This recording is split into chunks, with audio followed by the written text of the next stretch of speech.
Hello everyone, কেমন আছো তোমরা সবাই? আশা করি সবাই খুব ভালো আছো। আর আমরাও বেশ ভালো আছি। সন্দীপ মলি লাইফস্টাইলের আরেকটা নতুন ব্লগে তোমাদের সবাইকে ওয়েলকাম জানাচ্ছি। তো এই যে এখানে তোমরা তো দেখতে পাচ্ছ যে একটা বিশাল বড় কড়াইয়ের মধ্যে রান্না বান্না চলছে। তো এখানে হচ্ছে খাসির মাংস রান্না হচ্ছে। তো আমাদের বাড়িতে তো মোটে 4 জন সদস্য, তোমরা তো সবাই জানো। সেখানে এত বড় কড়াইতে রান্না বান্না চলছে, সেটা তো তোমাদের ভাববারই বিষয়। তো আমাদের বাড়িতে আজকে কিছু গেস্ট আসবে, তার জন্যই এতগুলো রান্না বান্না চলছে। তো কে আসবে আমাদের বাড়িতে সেটা তোমাদেরকে একটু বাদেই জানিয়ে দিচ্ছি। আর আজকের পুরো রান্না বান্নাটাই বাবাই করেছে। আর এই যে দেখো, বাবা রান্না বান্না করতে বসে গেছে। তো কি কি রান্না হয়েছিল সেটা তোমাদেরকে দেখাই। আর ফ্রায়েড রাইসটা শুধু মা করেছিল, আর পুরোটাই বাবা করেছে। তো এখানে হয়েছিল ফ্রায়েড রাইস, এই যে। তো অনেকটাই রান্নাবান্না হয়ে গেছে, আর সামান্যটুকু বাকি রয়েছে। আর এখানে হয়েছে ফুলকপি, চিংড়ি মাছ, আলু দিয়ে তরকারি। আর এখানে হয়েছে সাদা ভাত, এই যে। আর ওদিকে রয়েছে পটল ভাজা, বেগুন ভাজা পোস্ত দিয়ে। আর এখানে হচ্ছে চাটনি। তো এগুলো রান্নাবান্না হয়ে গেছে, খুব সকাল থেকেই রান্নাবান্না চলছে। আর খাসির মাংসটা তো হচ্ছে, তোমাদেরকে দেখালাম। আর ওখানে মুরগির মাংস রয়েছে, ওই যে ম্যারিনেট করা। তো ওইটা একটু বাদেই বসানো হবে, হলেই রান্নাবান্না হয়ে যাবে। আর ওখানে পাঁপড় ভাজা রয়েছে ক্যারির মধ্যে, আর এখানে কৌটোর মধ্যে দই রয়েছে। দেখো গাইস, আমি হচ্ছে আজকে একটা শাড়ি পরে নিয়েছি, মানে ছাপার শাড়ি। তো আলমারিতে অনেকগুলো শাড়ি রয়েছে, কিন্তু ওই যে পরা হয় না, পরেই থাকে আলমারিতে। তো সেরকম আর কি। তো আজকে যেহেতু লোকজন আসবে, সেই জন্য দেখো ভাবলাম যে আজকে একটু শাড়ি পরি।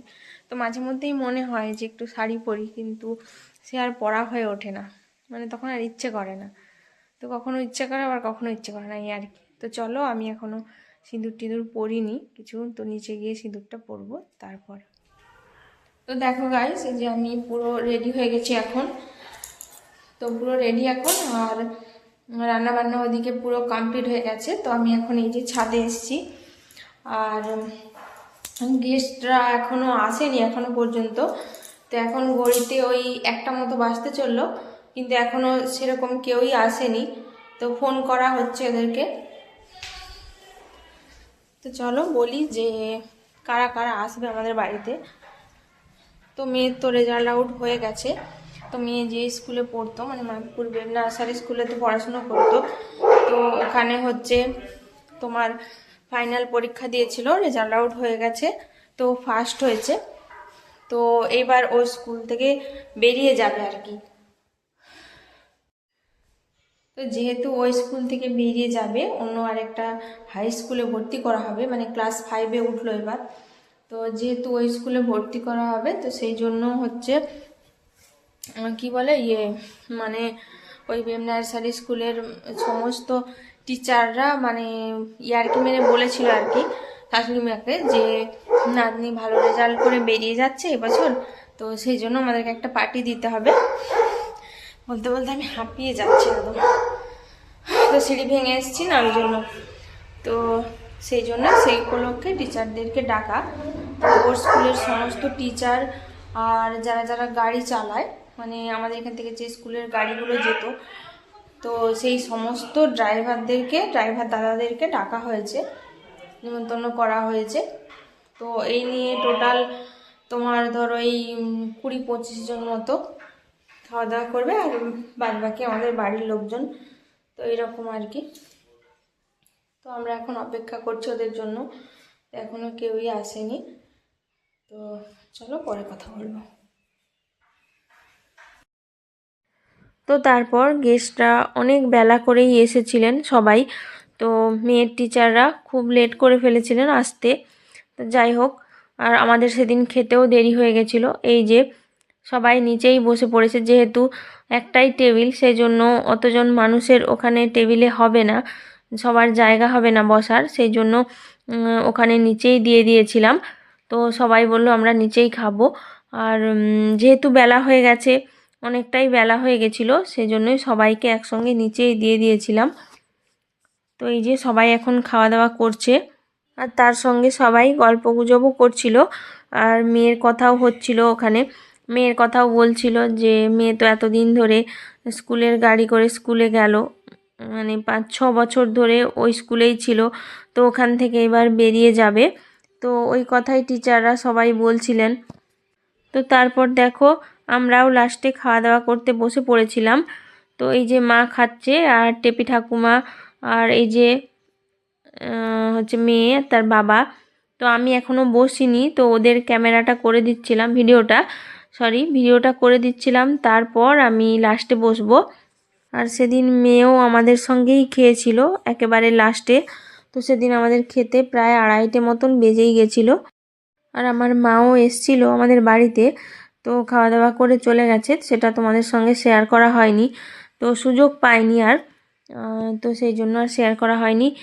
তার একটু বাদেই তো বিকেল হয়ে গেছিলো। তারপর ভাবলাম যে ঘর বারান্দাগুলো ঝাঁট দিয়ে দিই, কেননা সন্ধে হয়ে যাবে। তো সেই জন্য দেখো আমি এখন ঘর বারান্দাগুলো ঝাঁট দিয়ে দিচ্ছি। তারপর ঠাকুরের কাছে সন্ধে দিয়ে এসে এখন বসে পড়েছি। তো বর বাড়ি আসার সময় কিছু খাবার দাবার এনেছিল, মানে চিপস আর ওই পপকর্ন, আর এনেছিল বাজার থেকে এই যে কাটলেট। তো ওগুলোই খেতে বসে পড়েছিলাম। তো মেয়েও খাচ্ছিল, আমিও খাচ্ছিলাম, আর তোমাদের দাদা ভাইও খাচ্ছিল।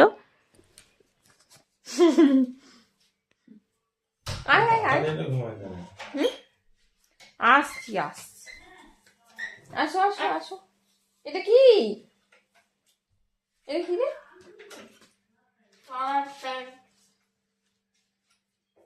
আসো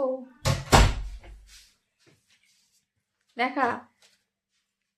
এই যে দেখো আর মেয়ে হচ্ছে নাক ফুটো করে এসছে ঠাকুমার সঙ্গে গিয়ে, পার্লারে গিয়ে নাক ফুটো করে এসছে। দেখো দেখা। তো ওটা হচ্ছে বোরোলিন গরম করে মানে দিয়ে দিয়েছে ওখানটাতে, তো সেই জন্য বোঝা যাচ্ছে না, সাদা সাদা লাগছে।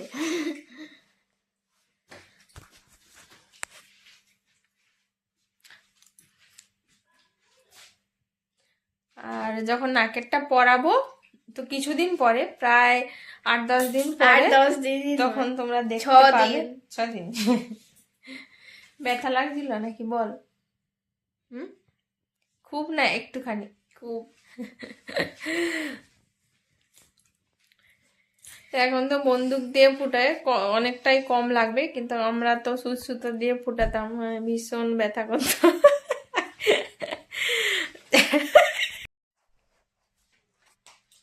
আর এই যে হচ্ছে একজন মহাপুরুষ, ঘুমে বিভোর।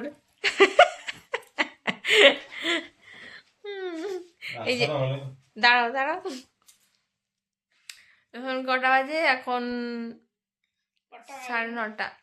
9:30, 10 মিনিট ফাস্ট আছে।